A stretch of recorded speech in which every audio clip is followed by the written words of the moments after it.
School புக்கில் இருக்கக்கூடிய இந்த மாதிரி பாக்ஸ் இன்ஃபர்மேஷன் பார்த்துட்ருக்கோம். அப்படி நம்ம பார்க்க போகிற 9வது வீடியோ என்ன அப்படின்னா 9th எக்கனாமிக்ஸ் பார்க்க போகிறோம். 9th எக்கனாமிக்ஸில் முதல் பாடம் மேம்பாட்டை அறிவோம், தொலைநோக்கு, அளவீடு மற்றும் நிலைத்தன்மை.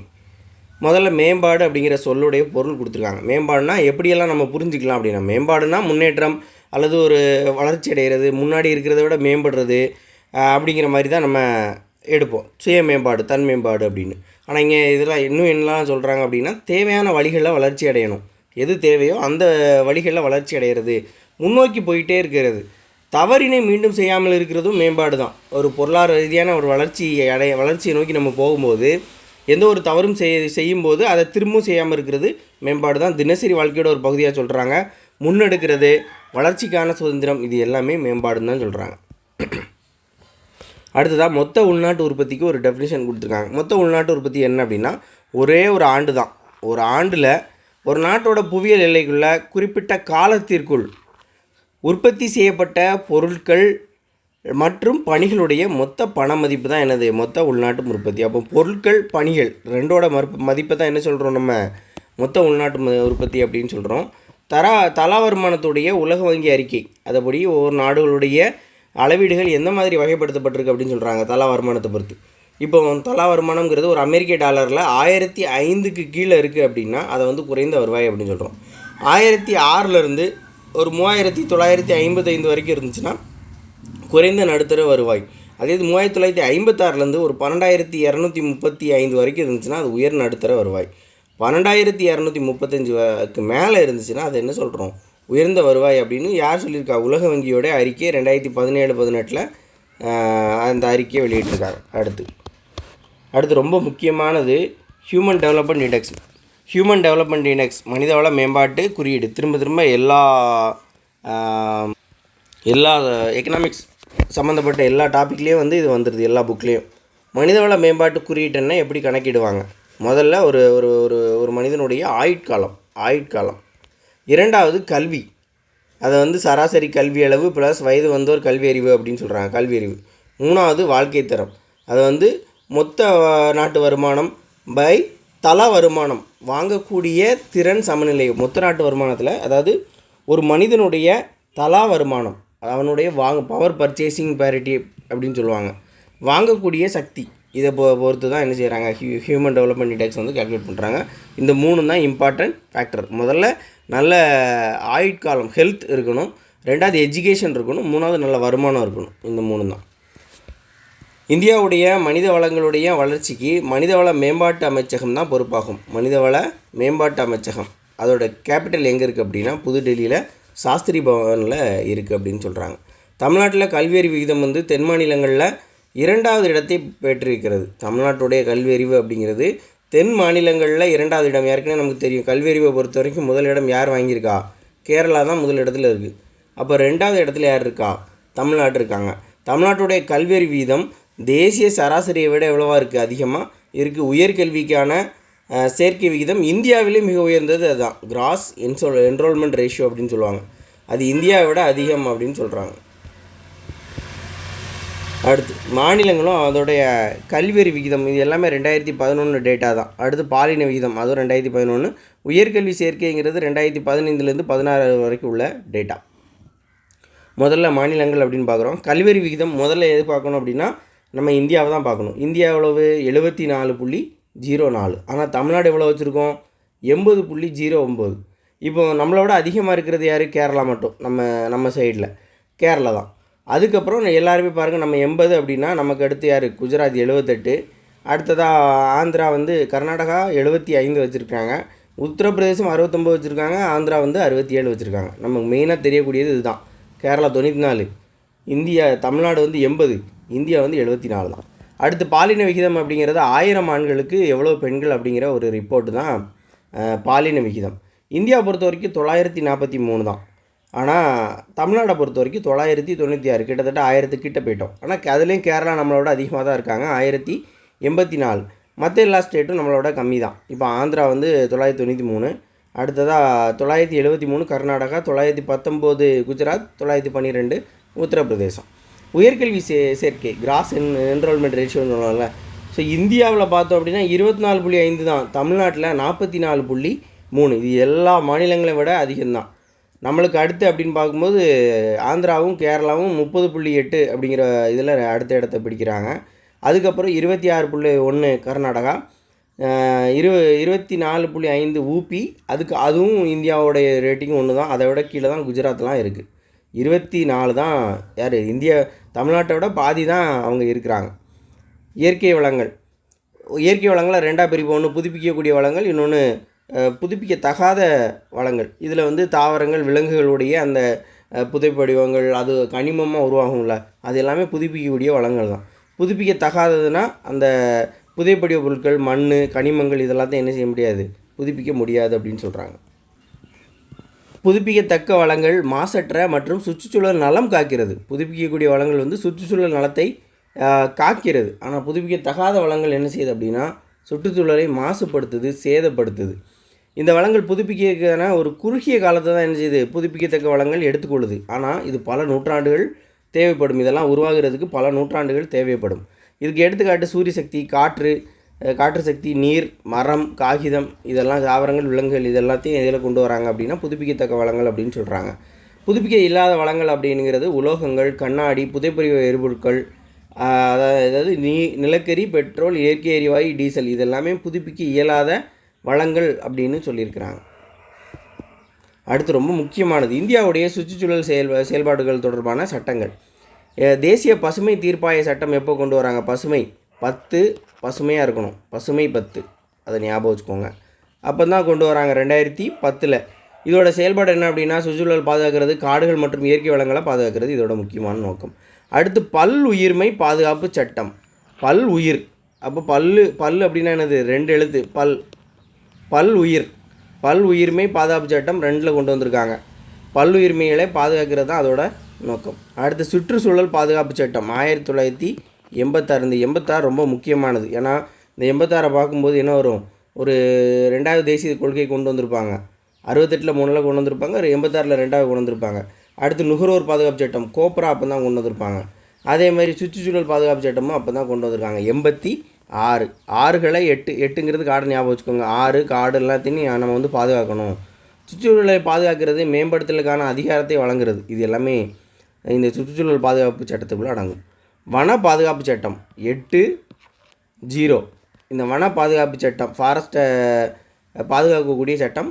காடுகள் அழித்ததை தடை செய்கிறது, காடுகள் அல்லாத பகுதிகளில் மரம் வளர்க்குறத இது ஊக்கப்படுத்துது. அடுத்து நீர் சட்டம், நீர் தொடர்பான சட்டம் 1974. நீர் பாதுகாப்பு மற்றும் மாசுபடுத்துறதை தடுக்கக்கூடிய ஒரு சட்டம். அனைத்து வகையான ஆறு, ஏரி, குளங்களை மீட்டு பராமரிக்கிறதா அதோட நோக்கம். 74. அடுத்ததாக வனவிலங்குகள் பாதுகாப்பு சட்டம் 72.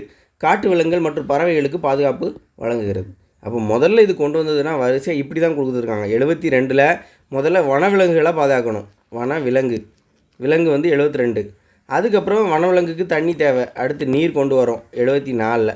அடுத்து அவனுக்கு காடு தேவை, காடு இருந்தால் தான் என்ன செய்ய முடியும், நீர் குடிக்கணும். எங்கே போய் காட்டில் தான் குடிக்க முடியும், இங்கே வந்து குடிக்க முடியாது. அப்போ காட்டில் 80. காடும் எப்படி சுற்றுச்சூழல் மாசுபாட்டோடு இருக்குது, அதை சரி பண்ணணும் அப்படின்னு யோசிக்கிறாங்க. அடுத்து உயிர்களை பாதுகாக்கணும்னு யோசிக்கிறாங்க. தீர்ப்பாயம் அப்படிங்கிறத கொண்டு வர்றாங்க. அடுத்து தமிழ்நாட்டுடைய வளர்ச்சி. தமிழ்நாடு அப்படிங்கிறது குறைந்த காலகட்டத்துக்குள்ளே மிக விரைவான வளர்ச்சியை எட்டிய சில மாநிலங்களில் ஒன்று தான் தமிழ்நாடு அப்படின்ட்டு இருக்காங்க. வறுமை, அடிப்படை வசதி, சமத்துவமின்மை, இந்த மாதிரி மோசமான நிலையிலிருந்து மிக வேகமாக தமிழ்நாடு வளர்ச்சி பெற்றிருக்கிறது. தமிழ்நாடு துணிச்சலான சில சமூக நல திட்டங்களை முன்னெடுத்தது. எல்லா ஸ்கூல்லையும் வந்து மதிய உணவு திட்டம் கொடுக்கறது, சுகாதார மையங்கள் அமைக்கிறது, சாலை வசதிகள், பொது போக்குவரத்து, குடிநீர் வசதி, மின் இணைப்பு, இது மாதிரி பல திட்டங்கள் அரசுக்கு நட்டம் ஏற்பட்டால் கூட சமூக நல திட்டமாக அதை வந்து முன்னெடுத்திருக்காங்க. அடுத்ததாக பிற மாநிலங்களை விட தமிழ்நாட்டில் இன்றைக்கி சிறப்பான பொது சேவைகள் இருக்குது. அது எல்லாருக்கும் பாகுபாடின்றி அனைவருக்கும் கிடைக்கும் அப்படின்னு சொல்லலாம். வளர்ச்சி பாதையை பொறுத்த வரைக்கும் தமிழ்நாடு சில மாநிலங்களிடையே பொதுவான ஒற்றுமை இருக்குது. இதில் முக்கியமான ஒன்று என்ன அப்படின்னா, மனித திறன்களை பயன்படுத்தாமல் இந்த விரைவான பொருளாதார வளர்ச்சி எட்ட முயன்ற பெரும்பாலான இந்திய மாநிலங்களை விட மனித திறன்களை பயன்படுத்திய தமிழ்நாட்டில் தனிநபர் வருமானம்ங்கிறது அதிகமாக இருக்குது அப்படின்னு சொல்கிறார். வறுமை நிலையும் பெரும்பாலான மாநிலங்களை விட ஒப்பீட்டளவில் குறைவாக தான் இருக்குது. வறுமை நிலை குறைவாக இருக்குது, தனிநபர் வருமானம் அதிகமாக இருக்குது. பொருளாதார வளர்ச்சியானது சமூக நல திட்டங்களை சாத்தியப்படுத்தவும் பொருளாதார வளர்ச்சியும் மக்கள் ஆதரவும் ஒன்று கொண்டு இணக்கமாக செயல்படுறதா இதோட முக்கியமான நோக்கம். இதை சொன்னது யார் அப்படின்னா அமர்த்தியா சென். அவருடைய புத்தகமான uncertain glory, India and its contradictions அப்படிங்கிற புத்தகத்தில் யார் சொல்லியிருப்பா? அமர்த்தியா சென் அவர்கள் சொல்லியிருக்கிறாங்க. அடுத்து மேம்பாடு அப்படிங்கிறது ஒரு குறிப்பிட்ட துறையில் ஒரு குறிப்பிட்ட நபருடைய வளர்ச்சியை குறிக்கிறது. பொருளாதார மேம்பாடுங்கிறது பொருளாதாரத்தில் அனைத்து துறைகளுடைய ஒட்டுமொத்த வளர்ச்சியை பொருளாதார மேம்பாடு அப்படின்னு சொல்கிறோம். நிகர நாட்டு உற்பத்தி, தலா வருமானம், வாங்கும் திறன் சமநிலை, மனித வளர்ச்சி குறியீடு, இதெல்லாம் பொருளாதார மேம்பாட்டுடைய குறியீடுகள். ஒரு நாட்டுடைய மேம்பாட்டுக்கும் மனித வளங்கள் அப்படிங்கிறது ரொம்ப அவசியம். நிலையான பொருளாதார மேம்பாடு அப்படிங்கிறது இப்போ உள்ள சுற்றுச்சூழல் மற்றும் முன்னேற்றத்தை எந்த வகையிலும் செயல்படுத்தாமல் நிலையாக இருக்கக்கூடியது தான். அதுவும் எதிர்கால சந்ததியினருக்காக வழங்க வேண்டிய ஒரு செயல்பாடை தான் நம்ம நிலையான பொருளாதார மேம்பாடு அப்படின்னு சொல்கிறோம். வனவிலங்கு பாதுகாப்பு சட்டம் 1972 வனவிலங்குகள் மற்றும் பறவைகளுக்கு பாதுகாப்பு அளிக்கிறது. 72ங்கிறது முக்கியம். அனல் மின் நிலையம் சூழலை மாசுபடுத்தக்கூடிய அதிக அளவு கார்பன் டை ஆக்சைடை வெளியேற்றுது. அனல் மின் நிலையம் அதிகமாக வெளிப்படுத்தக்கூடிய மாசு அப்படிங்கிறது கார்பன் டை ஆக்சைடு.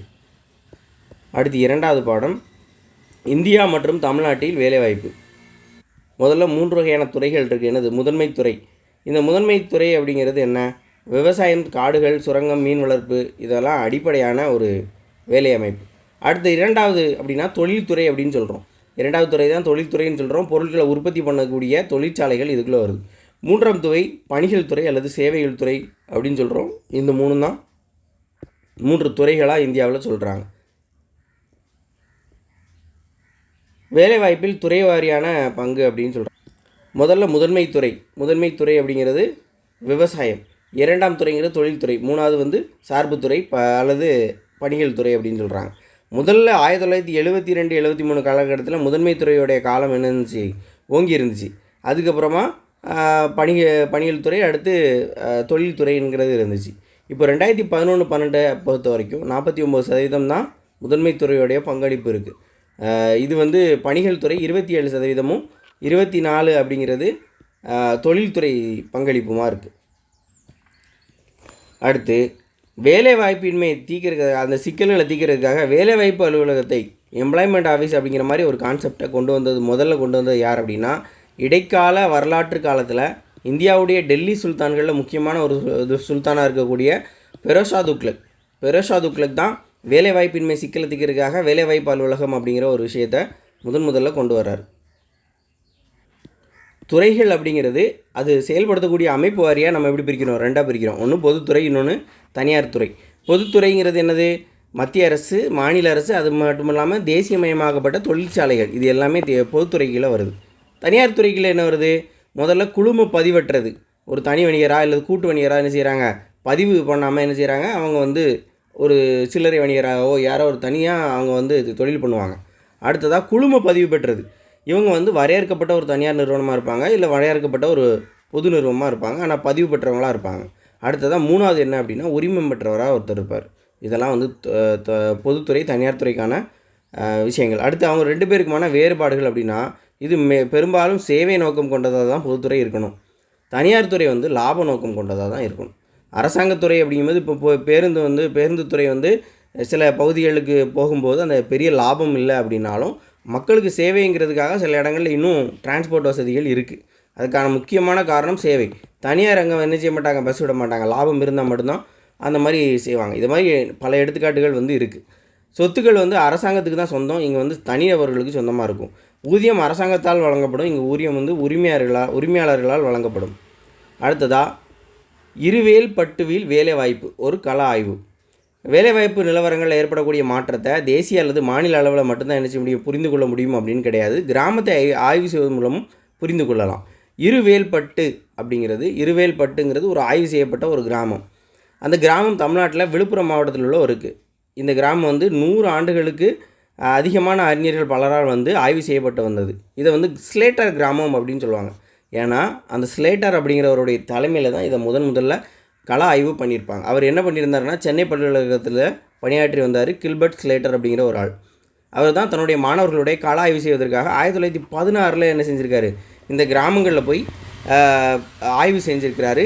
பல ஆய்வாளர்கள் அதுக்கப்புறமா என்ன செஞ்சாங்க? கிராமத்தவர்களுடைய வேலை குறித்து, கணக்காய்வு குறித்து ஒவ்வொன்றும் அதை பற்றி விவரங்களை சேகரித்தாங்க. இப்போ தான் இந்த கிராமத்துடைய வளர்ச்சியின் காரணம் கிராம மக்களிடையே ஆரம்ப சுகாதார நலம், பள்ளிகள் அமைத்தது, பொது விநியோக அமைப்பு, இது மேலே சமூக பாதுகாப்பு விழிப்புணர்வை அரசாங்கம் ஏற்படுத்தியது காரணம் அப்படின்னு சொல்கிறாங்க.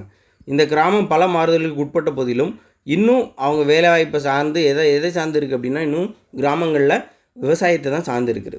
1981 100 குடும்பங்கள் 100 குடும்பங்கள் இருந்திருக்கு. அதில் 24 குடும்பங்கள் விவசாயம் அல்லாத வேலைகளில் ஈடுபட்டிருந்துச்சு.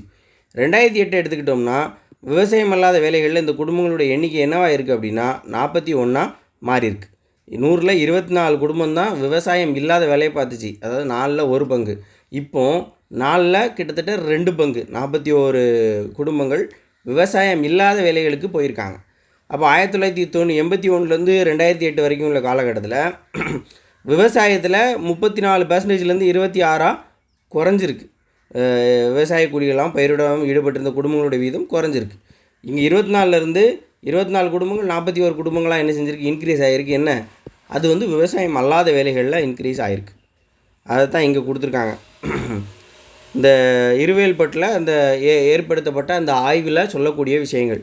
பயிரிடுவோர் 42 குடும்பங்கள் 42% குடும்பங்கள் என்ன செஞ்சுருக்காங்க 1981. ஆனால் 2008 33 குறைஞ்சிருக்கு.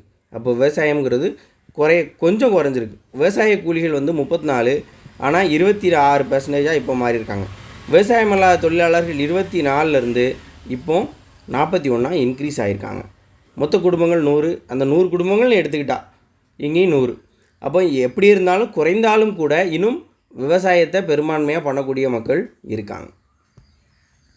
அடுத்து உழைப்பாளர் குழு அப்படிங்கிறது வேலை செய்வதற்காக திறன் பெற்றுள்ள குழுக்களில் உள்ள மக்களுடைய எண்ணிக்கை அப்படின்னு சொல்கிறாங்க.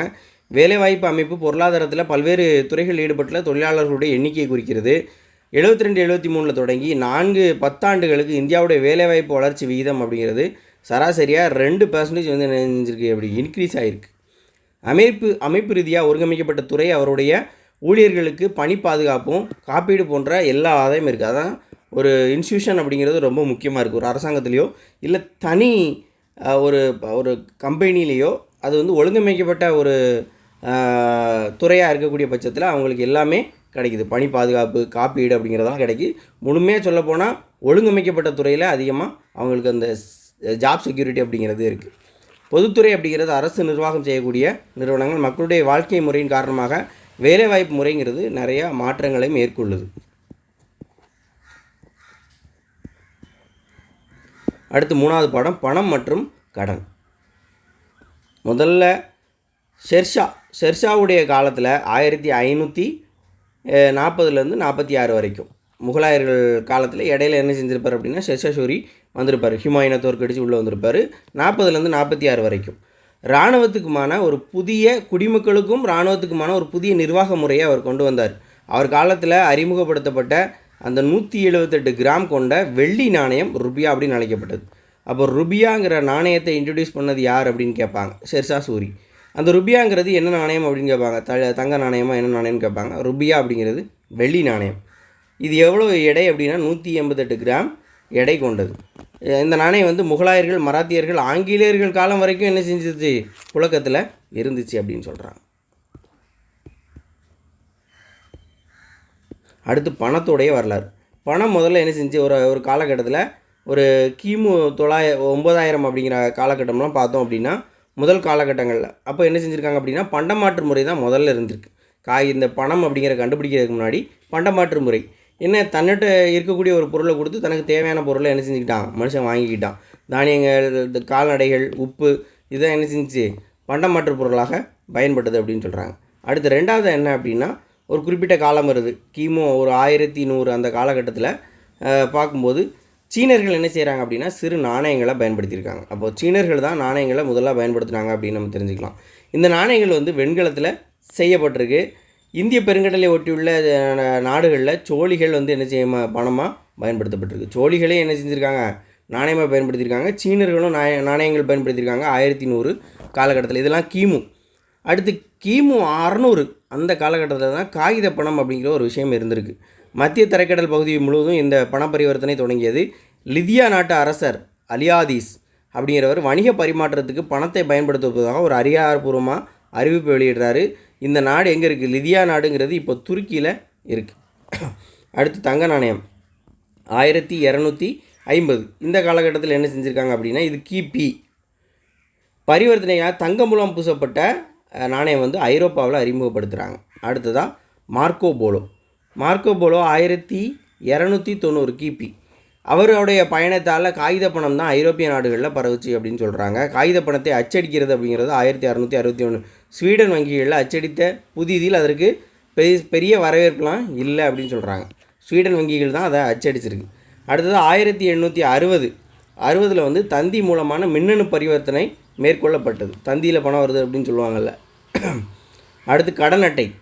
1946 நம்ம சுதந்திரம் அடையிறதுக்கு ஒரு வருஷத்துக்கு முன்னாடி ஜான் பிக்கின்ஸ் அப்படிங்கிறவர் தான் முதல்ல நினைச்சிருக்காரு அந்த கடன் அட்டை கிரெடிட் கார்டு அப்படிங்கிறத கொண்டு வந்திருக்காரு.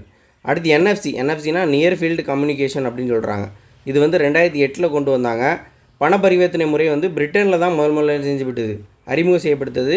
இது 2016 தான் இந்தியாவுக்கு வரப்பட்டது. இதன் மூலமாக ஒரு பரிவர்த்தனை செய்கிறதுக்கு எவ்வளோ நேரம் ஆகும் அப்படின்னா 7லேருந்து 8 செகண்ட் மட்டுமே ஆகும். அடுத்து அலைபேசி வங்கி செயல்பாடு. இந்த மொபைல் பேங்கிங்கிறத 1999 என்ன செஞ்சு ஐரோப்பிய வங்கிகள் அறிமுகம் செய்தன. இதெல்லாம் பணத்துக்கான வரலாறு. அடுத்து அம்பேத்கருடைய ஒரு முக்கியமான புத்தகம் பற்றி கொடுத்துருக்காங்க. அம்பேத்கருடைய பணத்துடைய சிக்கல்களும் அதற்கான தீவும், the problem of the rupee and it solution அப்படிங்கிற ஆராய்ச்சி கட்டுரைகள் அடிப்படை தான் இந்திய ரிசர்வ் வங்கியுடைய அடிப்படை சட்டம் 1934 உருவாக்கப்பட்டது. அம்பேத்கர் எழுதின நூல் என்ன அப்படின்னா பணத்துடைய சிக்கலும் அதோட தீர்வும், பணத்தில் என்ன சிக்கல்கள் இருக்குது அதோட தீர்வு என்ன அப்படிங்கிறது தான். ருபியோட ப்ராப்ளம் என்ன அதோட சொல்யூஷன் என்ன அப்படிங்கிறது ஒரு ஆராய்ச்சி கட்டுரை எழுதுகிறாரு. அந்த ஆராய்ச்சி கட்டுரை அடிப்படையில் தான் என்ன செஞ்சுருக்காங்க அப்படின்னா RBI act, reserve bank India act வந்து 1934 போட்டு 1935 தான் ரிசர்வ் பேங்க் என்ன செஞ்சுருப்பாங்க கொண்டு வந்திருப்பாங்க. சட்டம்னு கேட்டால் 34, அது கொண்டு வந்தது 35. அடுத்து ஒவ்வொரு நாடுகளும் அதோடைய பணம். இப்போ இந்தியாங்கிறது என்ன, இந்தியாங்கிறது ரூபாய். அதே மாதிரி இந்தியா பாகிஸ்தான்லேயும் இலங்கையிலையும் ரூபா தான். நம்ம 3 பக்கத்தில் இருக்கக்கூடிய நாடுகளுக்கும், நம்ம தீவு நாடும் பக்கத்தில் நம்முடைய அண்டை நாடாக இருக்கக்கூடிய பாகிஸ்தானுக்கும் ரூபா தான். அடுத்து டாலருங்கிறது அமெரிக்காவில் இருக்கும். அதே மாதிரி ஆஸ்திரேலியாவிலேயும் டாலர் தான், ஆஸ்திரேலியாவும் டாலர் தான். சவுதி அரேபியாவில் ரியால். சீனா வந்து யுவான், இந்த யூன்னு வந்துட்டாலே சீனா யுவான். அடுத்து ஐரோப்பிய ஒன்றியம் வந்து யூரோ. இங்கிலாந்தில் பவுண்டு. கனடாவிலையும் டாலர் தான். அப்போ ஆஸ்திரேலியா கனடாலாம் டாலர் தான்.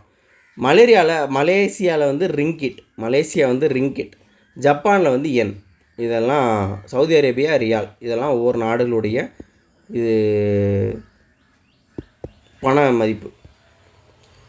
இந்தியாவில் பணம் எவ்வாறு அச்சடிக்கப்படுகிறது? இந்தியாவில் முதல்ல 1917 தான் ₹1 மற்றும் ₹2 நோட்டுகள் தயாரிக்கப்பட்டிருக்கு. இந்தியாவில் ₹1, ₹2 நோட்டுகள் தயாரிக்கப்பட்டது 1917. 1935 பணப்பொறுப்பு எல்லாமே ரிசர்வ் பேங்க் இந்தியா கைக்கில் வருது. அதுக்கப்புறம் தான் 500 அப்படிங்கிற நோட்டை அறிமுகப்படுத்துகிறாங்க. 1940 இந்தியாவில் 1917 தான் முதல்ல ₹1, ₹2 நோட்டுகள் தயாரித்து வெளியிடப்பட்டது. மீண்டும் அது என்ன செய்கிறாங்க 1940 வெளியிடுறாங்க. 1935 பணப்பொறுப்பு இந்தியா மறுபடியும் திரும்ப அதே லைனை கொடுத்துருக்காங்க. அப்போது முதல்ல என்ன செஞ்சுருக்காங்க அப்படின்னா 1910 எடுத்துக்கிட்டோம் அப்படின்னா ஒரு நிமிஷம் 1917 முதல்ல என்ன செஞ்சுருக்காங்க ₹1, ₹2 நோட்டு வெளியிட்டிருக்காங்க. அதுக்கப்புறம் 1935 எடுத்துக்கிட்டோம்னா RBI கைக்கில் இந்த விஷயங்கள்லாம் வருது. அடுத்து 1947 இதை திரும்ப ரிப்பீட் பண்ணுறாங்க, அவ்வளோதான், வெளியிடுறாங்க. அதுக்கப்புறம் இந்த 500 நோட்லாம் ரிசர்வ் பேங்க் வந்ததுக்கப்புறம் 500 நோட்லாம் வெளியிடுறாங்க. 47 வரைக்குமே இந்தியா விடுதலை ஆகிறது வரைக்கும் 6ஆம் ஜார்ஜ், இங்கிலாந்துடைய 6ஆம் ஜார்ஜுடைய பணம் பொறித்த அந்த பணத்தில் அவருடைய உருவம் பொறித்தது தான் இருக்கும். அதுதான் என்ன செஞ்சு புழக்கத்தில் இருந்துச்சு. சுதந்திரத்துக்கு பிறகு தான் இந்திய தலைவர்களுடைய புகைப்படங்கள் போட்ட அந்த நாணயங்கள் இதெல்லாம் வெளியிடப்பட்டது.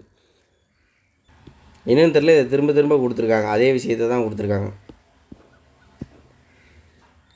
ஆங்கிலேய அரசு 1925 மகாராஷ்டிராவில் உள்ள நாசிக்கில் வந்து ஒரு அச்சகத்தை அமைச்சு 3 ஆண்டுகளுக்கு பிறகு ரூபாய் நோட்டுகளை அச்சடிக்க தொடங்கிச்சு. அப்போ 1925 ஆரம்பித்து 1928 தான் என்ன செஞ்சுருக்காங்க அந்த ரூபாய் நோட்டுகளை அச்சடிக்க சொல்லியிருக்காங்க. அப்போது மகாராஷ்டிராவில் உள்ள நாசிக், அது மட்டும் இல்லாமல் மத்திய பிரதேசத்தில் உள்ள தேவாசிஸ் 1974 ஒரு அச்சகம் தொடங்கப்பட்டது.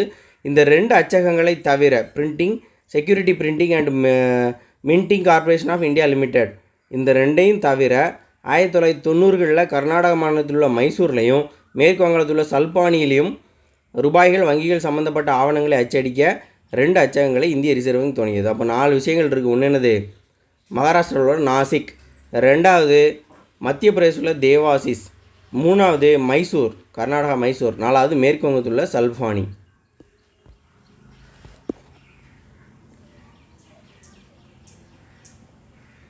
அதே மாதிரி எவ்வளோ பணம் அச்சடிக்கணும், எப்படி பாதுகாப்பாக ஒரு குறிப்பிட்ட இடத்துக்கு கொண்டு போகணும் அப்படிங்கிறது எல்லாத்தையும் முடிவு செய்கிறது யார்?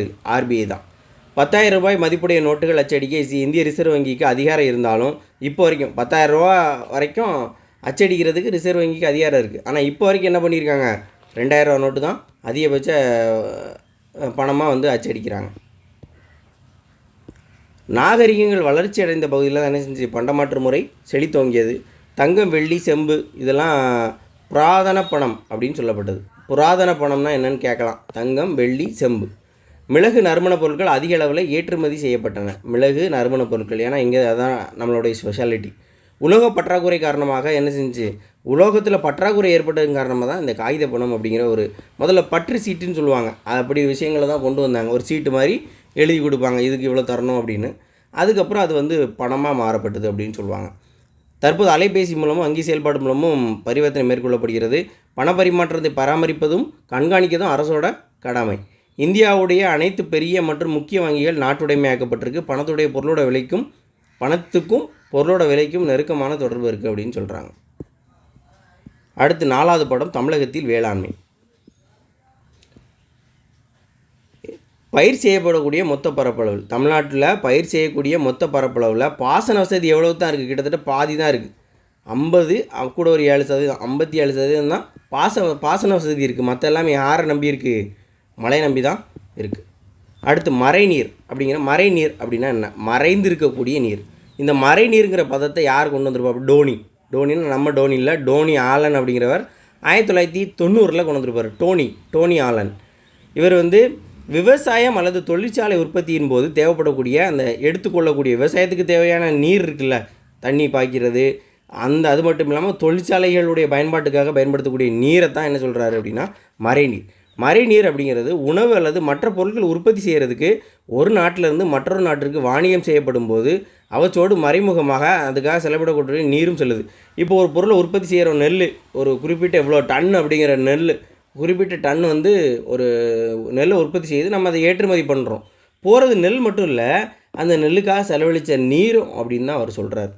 எதைத்தான் மறைநீர் அப்படின்னு சொல்கிறோம். ஒரு மெட்ரிக் டன் கோதுமை உற்பத்தி செய்கிறதுக்கு, ஒரு மெட்ரிக் டன் கோதுமை அப்படிங்கிறது உற்பத்தி செய்யறதுக்கு 1340 கியூபிக் மீட்டர் எவ்வளோ நீர் தேவைப்படுது அப்படின்னு சொல்கிறாரு. அப்போது அவங்க ஒரு மெட்ரிக் டன்னை ஏற்றுமதி செஞ்சாங்கன்னா 1340 கியூபிக் மீட்டர் நீரும் என்ன செய்கிறோம், அதோடு சேர்த்து நம்ம அனுப்புகிறோம் அப்படிங்கிறது தான் அதோட பொருள். இந்தியா வந்து மிக அதிகமான நன்னீர் பயன்பாட்டாளராக இருக்குது. மிகவும் அதிகமான எச்சரிக்கக்கூடிய ஒரு அளவு. உலகில் 5வது மிகப்பெரிய மறைநீர் ஏற்றுமதியாளராக இந்தியா வழங்குது. 5வது இடம் இருக்கும். இந்த மாதிரி நீரால் பயன்படுத்தப்பட்ட உற்பத்தி செய்யப்பட்ட பொருட்களை ஏற்றுமதி செய்ததில் 5வது ஆளாக நம்ம என்ன இருக்கோம் அப்படின்னு சொல்கிறாங்க. உலகத்துடைய மிகப்பெரிய நன்னீர் பயன்பாட்டாளர்களாகவும் நம்ம இருக்கோம் அப்படின்னு சொல்கிறாங்க.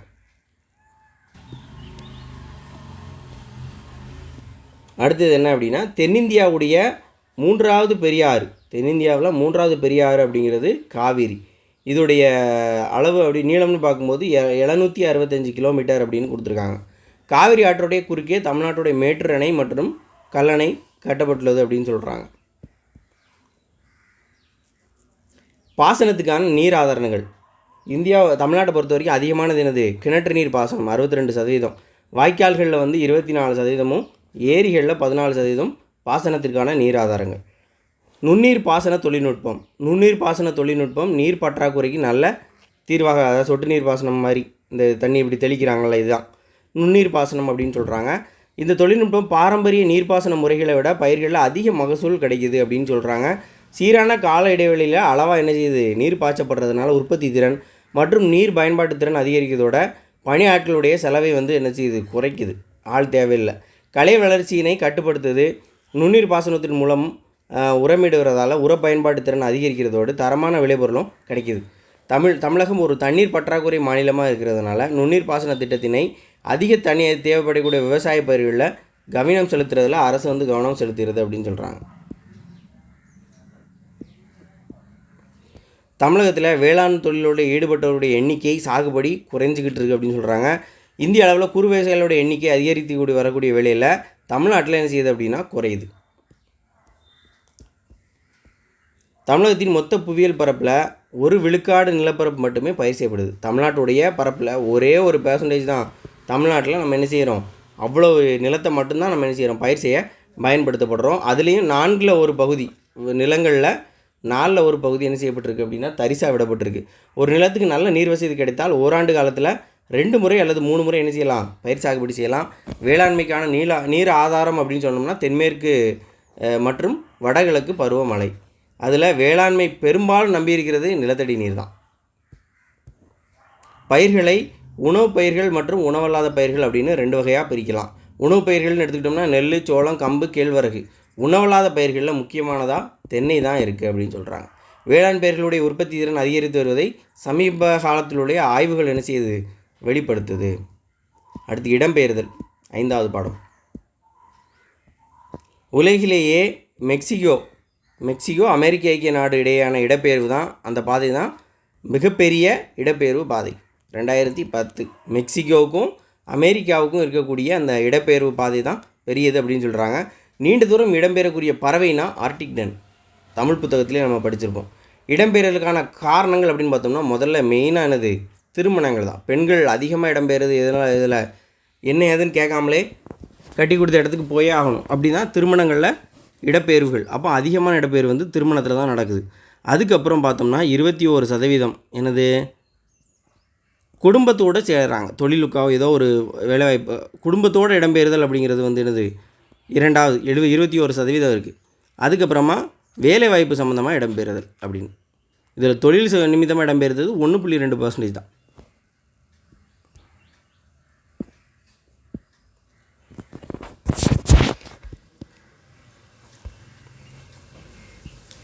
பிறப்பு, இறப்பு மற்றும் இடம்பெயர்வை பொறுத்து மக்கள் தொகையில் மாற்றம் ஏற்படுது அப்படின்னு சொல்கிறாங்க. மக்கள் தொகை நகர்வில் கிராமப்புற மக்களுடைய இடம்பெயர்வானது நகர்ப்புற இடம்பெயர்வே அதிகம் அப்படின்னு சொல்கிறாங்க.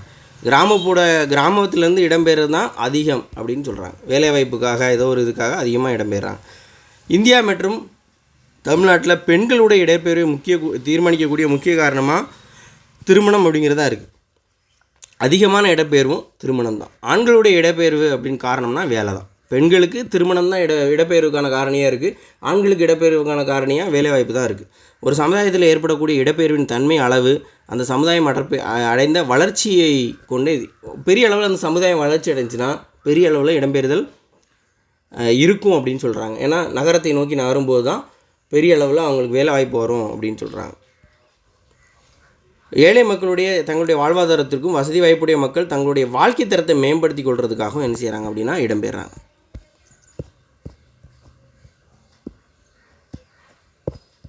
9th எக்கனாமிக்ஸ் முடிந்தது.